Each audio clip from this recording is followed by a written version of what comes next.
Rebel star Prabhas హీరోగా యువ దర్శకుడు మారుతి దర్శకత్వంలో రూపొందుతున్న చిత్రం ది రాజాసాబ్.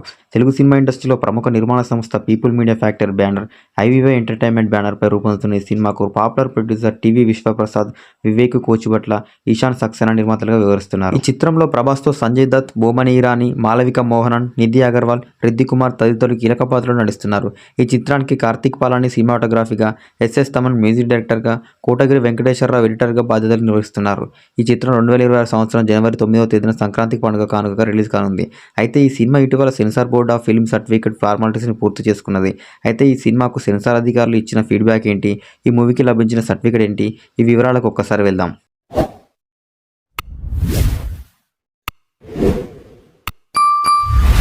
ఒకప్పుడు రాజవంశం వారసత్వం ఉన్న రాజాసాబ్ అంటే ప్రభాస్, నానమ్మ గంగాదేవి అలియాస్ గంగవ్వ ఆర్థికంగా చితికిపోయి సాధారణ జీవితం కొనసాగిస్తూ ఉంటారు.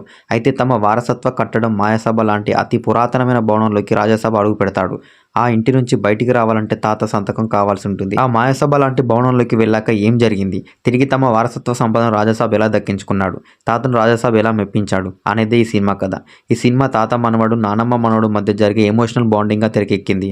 ఈ చిత్రంలో ప్రభాస్ సరసన భైరవిగా మాళవిక, అనితగా రిద్ది కుమార్ నటించారు. కీలక పాత్రలో సంజయ్ దత్, నిధి అగర్వాల్ నటించారు. ఇలాంటి హర్రర్ థ్రిల్లర్ ఎమోషనల్తో ఎంటర్టైనర్గా రూపొందిన ఈ సినిమాను ఇటీవల సెన్సార్ బోర్డు అధికారులు రివ్యూ చేశారు. ఈ సినిమాలోని కొన్ని సన్నివేశాలు, డైలాగులను స్వల్ప మార్పులు చేయాలని సలహాలు, సూచనలు అందించారు. సెన్సార్ ఆదేశాల మేరకు టీం సవరణలు చేసుకుంది. దాంతో ఎలాంటి అభ్యంతరం లేకుండానే ఈ సినిమా క్లియరెన్స్ లభించిందని చిత్రయూనిట్ వెల్లడించింది. ప్రభాస్ నటించిన ఈ సినిమాపై సెన్సార్ బోర్డు పూర్తి సంతృప్తిని వ్యక్తం చేశారు. ఎలాంటి అభ్యంతరాలు లేకుండానే ఈ మూవీకి US-16 సర్టిఫికేట్ జారీ చేశారు. దాంతో ఈ సినిమాను 16 ఏళ్ల పైబడిన వారు ఎవరైనా అనుమతి లేకుండానే చూడవచ్చు. 16 ఏళ్లకు లోబడి ఉండే వాళ్ళు మాత్రం తల్లిదండ్రుల పర్యవేక్షణలో, వారి మార్గదర్శకత్వంలో చూడాల్సి ఉంటుందని సెన్సార్ అధికారులు వెల్లడించారు. ప్రభాస్ కెరియర్లో కొత్త జోనర్గా రూపొందుతున్న ఈ సినిమాను కథ డిమాండ్ మేరకు ఫన్ ఏమాత్రం మిస్ కాకుండా రెబల్ స్టార్ అభిమానులను సంతృప్తిపరిచేలా కట్ చేశారు. దాదాపు 45 నిమిషాలుగా ప్రీ క్లైమాక్స్, క్లైమాక్స్ ఉంటుంది. దాంతో ఈ సినిమా నిడివి సుమారుగా 3 గంటల 10 నిమిషాలుగా ఫిక్స్ చేశారు. అంటే సుమారుగా 190 నిమిషాల రన్ టైంతో ఈ మూవీని ప్రదర్శించేందుకు చిత్రయూనిట్ నిర్ణయం తీసుకుంది. ఈ రాజాసాబ్ చిత్రం కోసం వేసిన సెట్స్, ఉపయోగించిన VFX, గ్రాఫిక్స్ హైలైట్గా నిలుస్తాయి.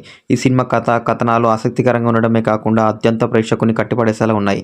బాహుబలి తర్వాత ప్రభాస్ని యాక్షన్ హీరోగానే చూసాం, కానీ ఈ సినిమా ద్వారా రొమాంటిక్ ఎంటర్టైనర్గా కొత్త రూపాన్ని చూడనున్నారు. ఈ సినిమా సంక్రాంతి పండుగ మూడ్లో ప్రతిబింబించేలా మారుతి తెరకెక్కించారనే విషయం సెన్సార్ రివ్యూ తర్వాత బయటకు వచ్చింది. మరి సంక్రాంతి బరిలో దిగుతున్న అన్ని మూవీస్లలో ఏ మూవీ భారీ హిట్ కొడుతుందని మీరు అనుకుంటున్నారో మీ అభిప్రాయాన్ని కామెంట్ రూపంలో తెలియజేయండి.